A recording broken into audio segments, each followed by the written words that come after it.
Good evening, good morning, YouTube. Salutations, wherever you're at. So recently I made a video about the 26 rules for reading for 2026, which was originally made by Ryan Holiday. I had first caught it by a video by Bookish, and then I think he was tagged by Allison Talks Books. If you haven't seen those two channels, the Bookish text in this channel, check both those channels out. Allison Talks Books is great. She talks about the book industry a lot. She's a very smart person, and so is Bookish. So definitely check their videos out in their channels if you haven't. So anyway, but Ryan Holiday was the original creator of this. And if you don't know who Ryan Holiday is, he's a big preacher of Stoicism and kind of like philosophy and some things like that. But this is a book I've seen him talk about quite a few times. He had a short video recently talking about this book. This is The 48 Laws of Power by Robert Greene. I've seen quite a few other younger men talk about this book recently. So if you don't know what the 48 Laws of Power is, this book is controversial for quite a few reasons. There is a bit of a moral conundrum when it comes to this book. It is largely about manipulation and how to manipulate people.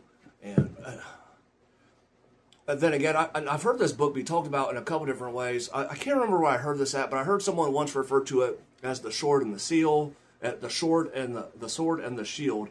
It might have been Robert Greene himself who said that. And he said this, and they said that this book was the shield. Now, I do think there's some intrinsic value to this book. And the short answer is if you should read this, I think yes.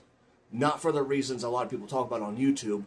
I don't think this book will change your life. It's not going to make you a powerful businessman, but I do think it'll teach you a lot about human nature. Something that's quite interesting about this book and Robert Greene, there is a lot of anecdotal history in this. It's not a history book, but he takes a lot of anecdotes from history, a lot of Napoleon, Julius Caesar, Thomas Edison, Josephine, who was the first wife of Napoleon. Robert Greene wrote another book called The Art of Seduction, and he's pretty good about including women and powerful and smart women in these books too. So it's not just men. Something else, and it is an interesting lens to look back at history and to kind of see it in this light, and people kind of using these power and manipulation tactics. Of course, there's a lot of Sun Tzu in this and Machiavelli as well. So I don't think this book is any worse or better than The Art of War or Machiavelli. I don't. But then again, you'd have to come to that conclusion once you read this book. And I don't think you can make a judgment like that without reading it, to be honest. And the fact of the matter is, you shouldn't go through your life not reading a book just because it's controversial. I do think, like I said, I think there is intrinsic value in this book. I think you can learn a lot about people from this. It's probably Robert Greene's best work. I think The Art of Seduction by Robert Greene is pretty good too. Now, I'm not saying that you should go out and try to manipulate people, but if nothing else, reading this can help you identify manipulation tactics in other people. I would put some caveats on this. You should be very careful if you try to apply any of these tactics in your life. Be very careful. When people start to identify you as a person who manipulates others, it can really stain you and your reputation. So just be very careful doing that. But one thing I will say that I think I learned from this book, people in position and who own businesses and who are CEOs and have just kind of gotten to a place like that in their life, either they have just been, I don't want to say lucky, but have had the right connections, have known the right people, or they're very good at stuff like this, right? Manipulation tactics. And maybe this book is not going to make you into a sociopath. Your sociopaths aren't made. So just keep that in mind. But one thing once you get a little bit older, though, you'll realize these CEOs and business owners aren't as impressive as people as you thought they would be.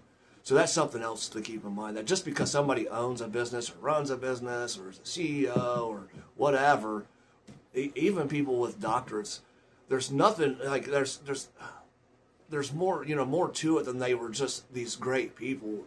And just because they are in those positions doesn't mean that you should listen to them or that they have good advice. So to any young people, just keep that. Please keep that in mind. This book will not change your life. So just remember that.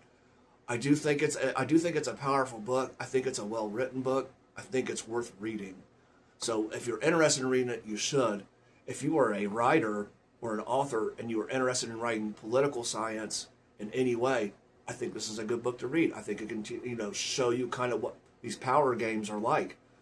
I know for me, when I first read this, I didn't know that much about Thomas Edison. And so I remember reading this and being interested in him, and I went out and I read a bunch about it and learned a lot about Thomas Edison from this. And you realize that Thomas Edison, he was a smart guy, there's no doubt about it, but he probably wasn't the scientist that Nikola Tesla was. He was just a better businessman. So so there is lessons to be learned from this book. And I'll tell a little bit of a story about myself. I grew up in a bit of a rough neighborhood around some rough people. And I was introduced through this book from somebody you might consider less than desirable, somebody I respected and I thought was a good person who had turned his life around. He had been in prison.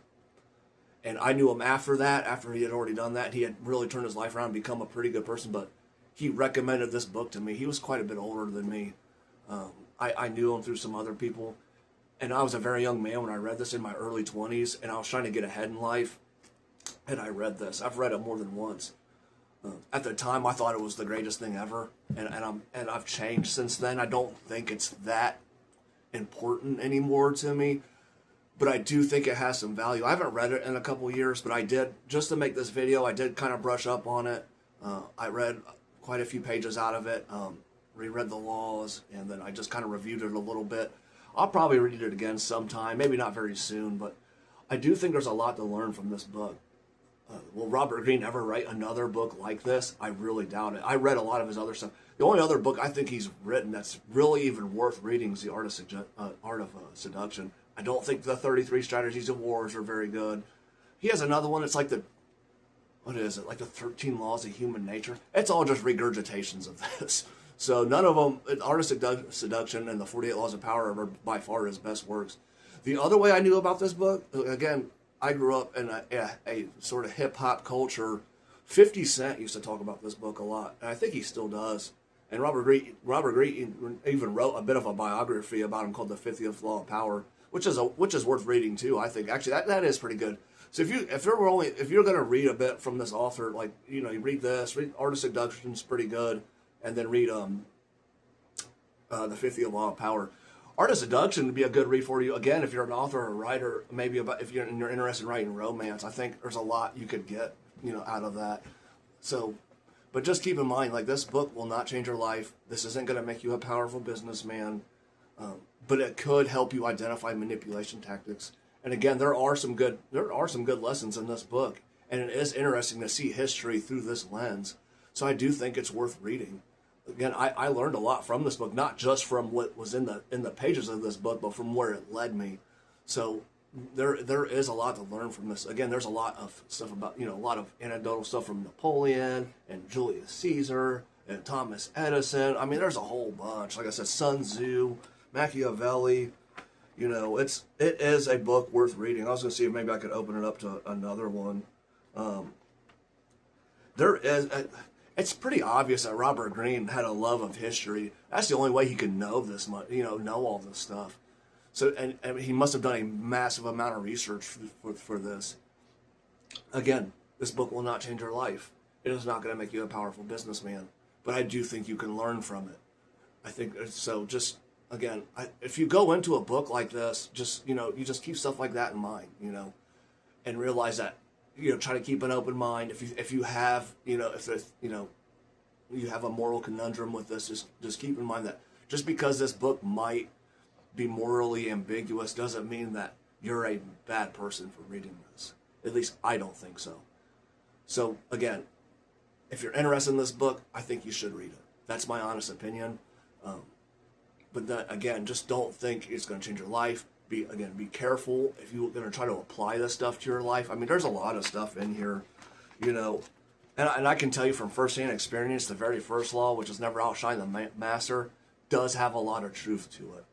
Some people might say, like, well, you should always be your best. But again, people in this world do get jealous. So there is stuff to learn from this book. And I just think that, and that's just my opinion on it. I don't know everything. Again, I don't have a PhD or a doctorate. I'm a tradesman, but I learned a lot from this book, and I've seen these things throughout my life. And a lot of the stuff that goes on in this book really does happen in the real world. Again, if you're interested, read this book. I think it's a worthwhile read. I don't think it's a waste of time to read this. Now, is it? Again, it's not going to change your life. So, anyway, that's all for today, YouTube. Good night or good day, wherever you're at.